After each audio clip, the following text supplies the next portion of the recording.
বন্ধুরা আজকে বানালাম ছেলের আবদারে চিংড়ি মাছের মালাইকারি। আমার ছেলে প্রচণ্ড ভালোবাসে চিংড়ি মাছ খেতে, তো বাজার থেকে কত মাসের চিংড়ি মাছ নিয়ে এসছে। একবারে ধুয়ে কেটে বেছে ভালো করে ঝাঁটার কাঠি দিয়েছি, কাঠি তো নেই, তার নতুন ঝাঁটার কাঠি দিয়েছি। এবার হালকা করে মাছগুলোকে ভেজে নিচ্ছি নুন হলুদ মাখিয়ে। হালকা করেই ভাজবো, বেশি একটা ভাজলে না শক্ত হয়ে যাবে আর মাছগুলো সেদ্ধ হবে না, এই জন্য হালকা করেই ভেজে তুলে নিলাম।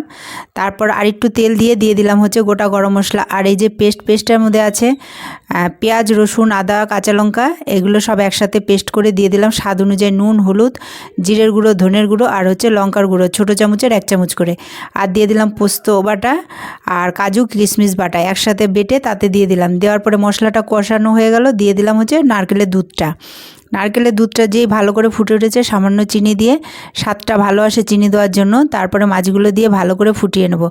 মাছও সেদ্ধ হয়ে গেছে, এবার দিয়ে দিলাম গরম মশলার গুঁড়ো। তো রেডি হয়ে গেল চিংড়ি মাছের